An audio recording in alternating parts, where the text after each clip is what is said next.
Hello and welcome everyone. So आज से video series officially start हो रहा है। Let's see what we will cover in this video. हम लोग सबसे पहले पाइथन इंस्टॉल करने से शुरू करेंगे। आईडीई इंस्टॉल करेंगे। आईडीई बेसिकली मतलब ये है कि कहाँ हम लोग अपने पाइथन कोड को लिखेंगे। पाइथन वर्जन चेक करेंगे और पहला हेलो वर्ल्ड का प्रोग्राम लिखेंगे। सो लेट्स सी कि पाइथन इंस्टॉल कैसे होता है। पाइथन को डाउनलोड करने के लिए आप सबसे पहले अपने फेवरेट सर्च इंजन पे जाइए, वहाँ सर्च करिए पाइथन डाउनलोड और सबसे पहले वेबसाइट पे क्लिक करिए। ये पाइथन का ऑफिशियल डाउनलोड पेज होगा। यहाँ पे मैं करेंटली वर्जन 3.12.2 यूज़ कर रहा हूँ। आने वाले टाइम में हो सकता है कि ये वर्जन चेंज हो, ऑब्वियसली हो ही जाएगा चेंज। सो डजेंट मैटर, कोई दिक्कत नहीं है इससे। नीचे पाइथन के और पुराने वर्जन्स भी अवेलेबल हैं, आप चाहो तो उसे भी देख सकते हो, बट मैं रिकमेंड करूँगा कि जो सबसे लेटेस्ट वर्जन है 3.12.2, अब इसे यहाँ पे क्लिक करके डाउनलोड कर लो।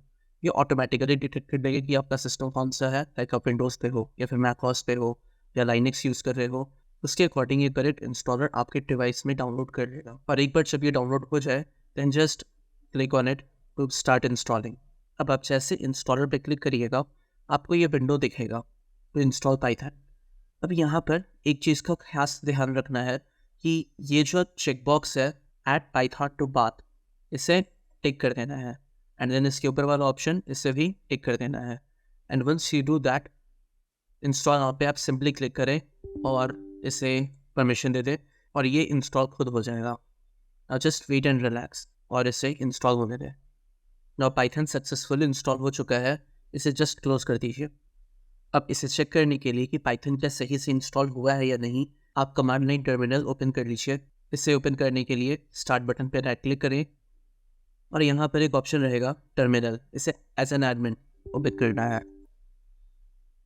और जब ये टर्मिनल ओपन हो जाए यहाँ पाइथन लिख के इंटर प्रेस करिए तो ये दिख रहा है कि हमारा 3.12.2 वर्जन इंस्टॉल हो चुका है। तो ये कंफर्म करते हैं कि हमारा पाइथन सही से इंस्टॉल हो गया है। कंट्रोल सी दबा करके ये ऑटोमेटिकली उससे एक्सिट हो जाएगा। इसे क्लोज कर लें, इसका काम खत्म। तो नाउ सिंस पाइथन इंस्टॉल हो चुका है, नाउ लेट्स सी कि हम लोग कौन से आईडीई को यूज़ करेंगे। मार्केट में ये 3 आईडीई सबसे ज़्यादा फेमस है, जिसमें से सबसे पहला है VS कोड। इसकी खासियत ये है कि ये एक लाइट वेट कोड एडिटर है और इसे आप अपने मनचाहे हिसाब से कस्टमाइज़ कर सकते हैं। बट इसका ड्रॉबैक ये है कि ये पाइथन के लिए स्पेसिफिक नहीं है, ये एक जनरल कोड एडिटर है। दूसरी तरफ पाइचार जो कि डेडिकेटेड आईडीई है पाइथन के लिए और ये कॉम्प्लेक्स प्रोजेक्ट्स के लिए परफेक्ट है। लेकिन इसका डाउनसाइड ये है कि ये काफ़ी रिसोर्स इंटेंसिव है। मतलब कि अगर आप बहुत पुरानी पीसी या लैपटॉप यूज़ कर रहे हैं देन आपको पाइथन यूज़ करने में थोड़ी परेशानी आ सकती है। तीसरी तरफ जुपिटर नोटबुक है और इसकी खासियत ये है कि इसमें इंडिविजुअल सेल्स होते हैं जिसे इंडिपेंडेंटली एग्जीक्यूट किया जा सकता है। मतलब कि ये डेटा साइंस और मशीन लर्निंग के लिए एक परफेक्ट नोटबुक है। नाउ द क्वेश्चन इज, इन तीनों में से हमारे लिए सबसे ज़्यादा सूटेबल क्या है। हम लोग पाइचाम यूज़ करेंगे इस पूरे कोर्स के दौरान और मैं रिकमेंड करूँगा कि आप इस कोर्स के साथ चलने के लिए पाइचाम ही प्रेफर करें। हावेवर अगर आप VS कोड भी यूज़ कर रहे हैं तो कोई परेशानी वाली बात नहीं है, इसमें भी आपका काम बड़े आराम से हो जाएगा। बट अपने कॉन्सेप्ट्स की प्रैक्टिस करने के लिए हम लोग जुपिटर नोटबुक को यूज़ करेंगे और इसके इंडिविजुअल सेल्स के फीचर को अच्छे से यूज़ करेंगे सो दैट हमारे सारे प्रोग्राम और उसके कोड सही तरीके से ऑर्गेनाइज वे में रहे। इन फ्यूचर अगर आपको कभी रिवाइज करने की ज़रूरत पड़े या पुराने क्वेश्चंस को दोबारा से देखने की ज़रूरत पड़े तो आप उससे बड़ी आसानी से कर पाओ। तो अब पाइथन और जुपिटर नोटबुक इन दोनों को इंस्टॉल करते हैं। तो लेट्स सी कि इसका प्रोसेस क्या है। वापस से अपने फेवरेट सर्च इंजन पे आइए और यहाँ सर्च करिए पाइचार्म डाउनलोड और सबसे पहले रिजल्ट पे वापस से क्लिक करिए। ये जेटब्रेन्स की वेबसाइट है और जेटब्रेन्स ने ही पाइचार्म को क्रिएट करा है। तो पाइचार्म के 2 वर्जन अवेलेबल है। पहला पाइचार्म प्रोफेशनल वर्जन जो कि एक तरह से पेड है, यहाँ पे लिखा है 30 day free trial. And after that PyCharm community edition और ये फ्री होता है। हमारे इस कोर्स के लिए हमें कम्युनिटी एडिशन चाहिए और ये अपने आप में सफिशिएंट है, इससे ज़्यादा की अभी ज़रूरत हमें नहीं है। तो यहाँ डाउनलोड बटन पे क्लिक करके इसे इंस्टॉल कर लीजिए और यहाँ पे ये डाउनलोड होना शुरू हो जाएगा। फाइल थोड़ी बड़ी है 428 MB की, तो थोड़ा सा टाइम लगेगा। इसे आराम से डाउनलोड होने दीजिए और रिलैक्स करिए। जब एक बार ये कम्प्लीटली डाउनलोड हो जाए उसके बाद वापस मिलते हैं। पाइचार्म डाउनलोड हो गया है, इसे सिंपली ओपन कर लेना है और इसे नेसेसरी परमिशन प्रोवाइड करने के बाद सिंपली नेक्स्ट पे क्लिक करें। यहाँ से आप अपने डेस्टिनेशन फोल्डर चूज़ कर सकते हैं, मतलब कि ये पाईचाम कहाँ इंस्टॉल होगा। मैं इसे एज इट इज़ यहीं छोड़ दूँगा और नेक्स्ट पे क्लिक करूँगा। इसे भी मैं नहीं छेड़ूंगा और सीधे नेक्स्ट पे क्लिक करूँगा और यहाँ से फाइनली मैं इसे इंस्टॉल कर लूँगा। नाउ डिपेंडिंग अपॉन आपके सिस्टम की स्पेसिफिकेशन क्या है, ये स्पीड वैरी करेगा। परफेक्ट, इंस्टॉल हो गया है। फिनिश बटन पर क्लिक करके इसे क्लोज कर लें। पाईचाम तो इंस्टॉल हो गया। अब देखते हैं कि जुपिटर नोटबुक कैसे इंस्टॉल करना है। नाउ बिफोर वी प्रोसीड, एक चीज़ का ध्यान रखना है कि इन केस अगर आपका पाइथन वर्जन 3.3 से कम है तो जुपिटर नोटबुक चलने में आपको दिक्कत आ सकता है। नाउ सिंस इस कोर्स में हम लोग पाइथन वर्जन 12 यूज़ कर रहे हैं तो हमें जुपिटर नोटबुक यूज़ करने में कोई भी दिक्कत नहीं आएगा। तो लेट्स सी कि अब इसे इंस्टॉल कैसे करना है। तो इसे इंस्टॉल करने के लिए वापस से हमें अपने टर्मिनल में जाना है और इसे ओपन करने के बाद यहाँ पर लिखना है पिप इंस्टॉल नोटबुक। अब यहाँ पे ये पिप क्या है, पिप के बारे में हम लोग आगे डिटेल में सीखेंगे, बट इन शॉर्ट अब ये समझ लीजिए कि किसी भी एक्सटर्नल लाइब्रेरी को या किसी एक्सटर्नल पैकेज को इंस्टॉल करने के लिए हमें पिप का यूज़ करना होगा। तो अभी ज़्यादा इसके बारे में मत सोचिए, जस्ट राइट पिप इंस्टॉल नोटबुक और इंटर प्रेस करिए। और राइट, तो ये भी इंस्टॉल हो चुका है। अब ये चेक करने के लिए कि ये सही से इंस्टॉल हुआ या नहीं, हम लोग लिखेंगे जुपिटर नोटबुक और इंटर प्रेस करेंगे। अगर ये सही से इंस्टॉल हो गया है तो ये एक नया विंडो ओपन कर देगा। अब बाई चांस अगर ये ओपन नहीं हुआ, जैसे कि मेरे केस में, वापस से टर्मिनल में जाना है और लोकल होस्ट के नीचे जो ये लिंक है कंट्रोल क्लिक करिए और ये ओपन हो जाएगा। और अब यहाँ पर एक नई फाइल बनाने के लिए न्यू पे क्लिक करना है, पाइथन 3, और एक नई फाइल यहाँ पे ओपन हो जाएगी, प्रिंट हेलो वर्ल्ड, और शिफ्ट एंटर करने से ये हमारा प्रोग्राम काम कर रहा है। सो जुपिटर नोटबुक सही से इंस्टॉल हो गया है और हेलो वर्ल्ड ये सही से प्रिंट कर पा रहा है। अब सेम हेलो वर्ल्ड हम लोग पाईचार्म में प्रिंट करेंगे। पाईचार्म जो आप रिसेंटली इंस्टॉल करें हैं यहाँ पे रहेगा, अदरवाइज़ आप इसे सर्च कर सकते हैं पाईचार्म करके और इंटर करिए। अब अगर आप सबसे पहली बार ओपन कर रहे हैं तो आप यहाँ पे रहेगा टर्म्स एंड कंडीशन, इससे आप अपने अकॉर्डिंग रीड कर लीजिए। मैं रीड कर लिया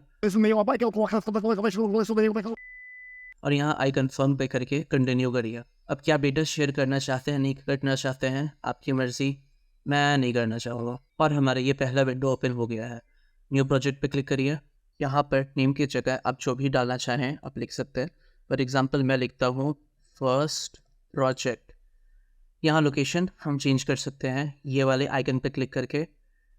फॉर एग्जांपल इसका डिफ़ॉल्ट लोकेशन यहाँ है, मैं इसे सी में ही रखूँगा।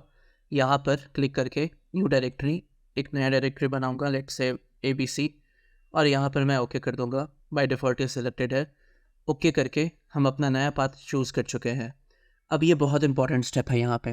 यहाँ पे इंटरप्रेटर टाइप में प्रोजेक्ट VENV लिखा है, ये वर्चुअल इन्वायरमेंट होता है और हमें अभी वर्चुअल इन्वायरमेंट नहीं क्रिएट करना है, हमें कस्टम इन्वायरमेंट पे जाना है। यहाँ मेक श्योर करें कि सेलेक्ट एग्जिस्टिंग सेलेक्ट किया हुआ रहे। टाइप में पाइथन चूज़ करना है, अगर कॉन्डा पहले से सिलेक्टेड है तो कॉन्डा हमें नहीं चाहिए, हमें पाइथन चाहिए। और पाइथन पाथ में बाई डिफ़ॉल्ट 3.12.2 वर्जन जो हम इंस्टॉल करे थे पाइथन का, यहाँ पे ऑटोमेटिकली वो सिलेक्ट हो जाएगा। तो बस अब यहाँ पे क्रिएट करना है और हमारा नया प्रोजेक्ट शुरू हो जाएगा। मे बी फर्स्ट टाइम में थोड़ा टाइम लगे क्योंकि पाइथन को कुछ डिपेंडेंसीज़ को इंस्टॉल करना होता है। यहाँ पर ये अपना देख लेगा कि इससे क्या इंस्टॉल करना है, हमें अपने दिमाग लगाने की ज़रूरत नहीं है। यहाँ फर्स्ट प्रोजेक्ट पे राइट क्लिक करिए, न्यू पे जाइए, यहाँ से पाइथन फाइल को सिलेक्ट करना है। बाय डिफ़ॉल्ट जो पाइथन फाइल सेलेक्टेड यहाँ करा हुआ है इसे ही रखना है और यहाँ हम अपने पाइथन फाइल का नाम दे सकते हैं, विच इन दिस केसेस हेलो, और हमारा ये नया फाइल खुल गया है। अब ये चेक करने के लिए कि क्या हमारा इंटीग्रेशन सही से हुआ है या नहीं पाइथन का इस IDE के साथ, हम यहाँ पे दोबारा से हेलो वर्ल्ड प्रोग्राम लिख करके चेक करेंगे। तो लिखेंगे प्रिंट।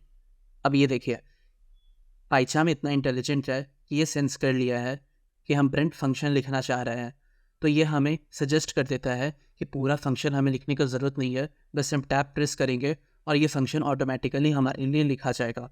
अब यहाँ हमें क्या करना है कि डबल कोट के अंदर या सिंगल कोट के अंदर हेलो वर्ल्ड लिखना है और ये जो ट्रायंगल जैसा आइकन आपको दिख रहा है, इस पर क्लिक करना है तो ये प्रोजेक्ट रन हो जाएगा और हमें यहाँ पे हेलो वर्ल्ड दे गया है, जिसका शॉर्टकट ये भी है जो कि यहाँ पे दिख रहा है Shift+F10।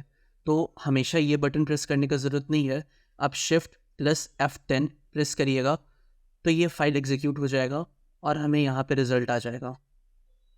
एक और चीज़ मैं आपको बता दूँ, जैसा कि मैं अभी बता रहा था कि हेलो वर्ल्ड को आपने डबल कोट्स के अंदर लिखना है। अगर मैं इसे डबल कोट के अंदर ना लिख करके डायरेक्ट लिख दूँ, आपको दिख जाएगा कि यहाँ पे ये एरर दे रहा है, रेड अंडरलाइन, मतलब कि यहाँ पे एरर है। और यहाँ पे आपको दिख भी रहा है कि यहाँ पे कुछ एरर है। अगर मैं इसे एग्जीक्यूट करने की कोशिश करूँगा तो हमें ये एरर आ जाएगा, इनवैलिड सिंटैक्स। इन सारे एरर के बारे में हम लोग बाद में बात करेंगे। अभी फ़िलहाल के लिए आप बस इतना समझ जाइए कि आपको प्रिंट के अंदर कुछ भी लिखना है जो आप एज इट इज़ प्रिंट करना चाहते हैं, उसे डबल कोट के अंदर हमेशा लिखिए और ये एरर अब चला जाएगा। वी कैन सी हमारा हेलो वर्ल्ड का आउटपुट आ चुका है। तो फाइनली हम लोगों ने अपने IDE को सक्सेसफुली इंस्टॉल कर लिया है और हेलो वर्ल्ड का प्रोग्राम लिख करके इसे चेक भी कर लिया है। पाइथन का वर्जन भी हम लोग चेक कर चुके हैं, बट अगर दोबारा से हम लोग चेक करना चाहें तो पाइथन -- और -- तो हमें दिख जाएगा कि हमारा पाइथन का वर्जन कौन सा है। हमारे केस में ये 3.12.2 वर्जन है। तो हम लोग पाइथन का वर्जन भी चेक कर चुके हैं। हम लोग हेलो वर्ल्ड के प्रोग्राम को भी प्रिंट करके देख चुके हैं जुपिटर में और पाइचार्म में। तो इस वीडियो के लिए बस इतना ही। अगले वीडियो में हम लोग देखेंगे कि पाइथन की हिस्ट्री क्या है, पाइथन में ऐसा क्या है जो कि इसे इतना ज़्यादा पॉपुलर बनाता है, पाइथन का एप्लीकेशन किस किस फील्ड में है और Python as compared to other programming languages कितना पॉपुलर है। So until next time, keep practicing and have patience. Bye.